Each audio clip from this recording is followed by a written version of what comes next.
Okay, so here's what I newly acquired. It's a 97 Honda Shadow. I got it from a guy and it's not working. So, you know, I decided to take it into my hands, and I wanted to show you the progress I made with this 97 Shadow. It's a 600. It's a decent commuter. It's just to go to work and back, you know, nothing nothing fancy, but I like it. I like it. I actually what happened when I got the bike was the dude had all these wires here sticking out of the side of the bike, here. Yeah, these wires, and one of these wires, this particular wire, is a switch that he hot wired to the solenoid here and to the battery, which is here. He used that so that he can turn over the starter, and then he used this toggle switch to turn on the ignition power. He tapped that wire, one end of this wire, into this connector that goes to the ignition, and then the other end of the wire he connected to the battery, which was able to turn on all the lights, and he get it started that way. But the problem is it was sticking out, and anybody can come up and ride off with the bike, you know. Well, obviously, me being me, that wasn't gonna fly. So I started checking YouTube on what the issues was. You know, when you put the key in there and we turn it on, we get no power at all to the bike. So with my findings on YouTube, very, very helpful, you know. Might not have been the same bike, but it led me to the right thing to do. So what it was is, when I went on YouTube, I found a guy who said, you know, he had the no power to his bike. He was working and putting lights on his bike, and he had no power whatsoever, and he couldn't figure out what it was until later on he decided to open up his solenoid. And in that solenoid, in here, when you open this up, there is a fuse right on top of this solenoid. Yeah, it's kind of hard to see. I'll show you on the one that I took off. This is the solenoid. This is the same thing. In the video, he showed that there was a fuse in there, in this solenoid, which is right here, the same thing. Okay, I just removed this. This is the old one. And he pulled this fuse out, and he saw that it was popped. It was broken. So I checked mine, and that was the issue.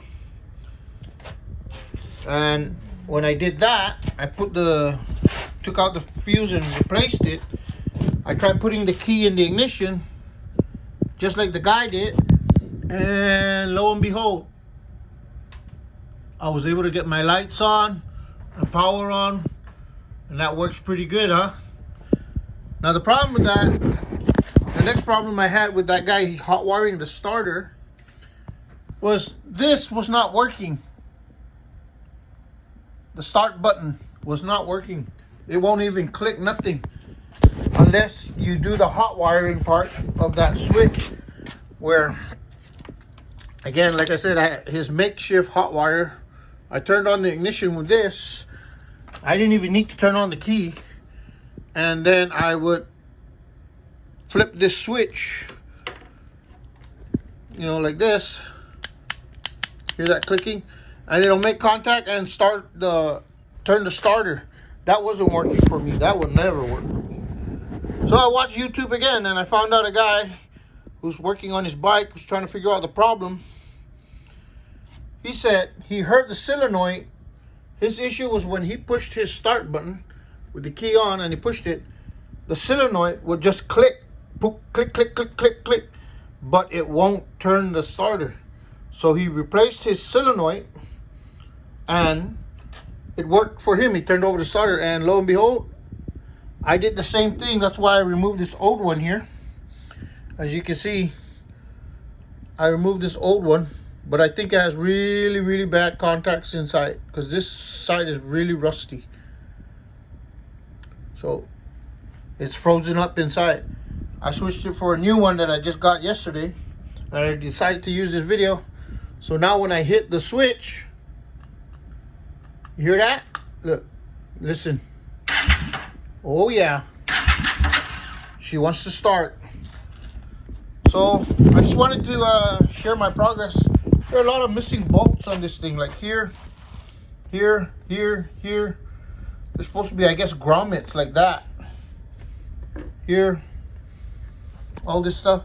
I want to put it back together the way it was. Even the mufflers he had, look at that. He has a tie wire coming from there to there. That is definitely not going to work for me. So, and then this is, I believe, one of the mounts for the mufflers, but I don't have the bracket that holds the mufflers. I don't even know if this is the right muffler because I can't see how it will hold on this. Definitely don't see it.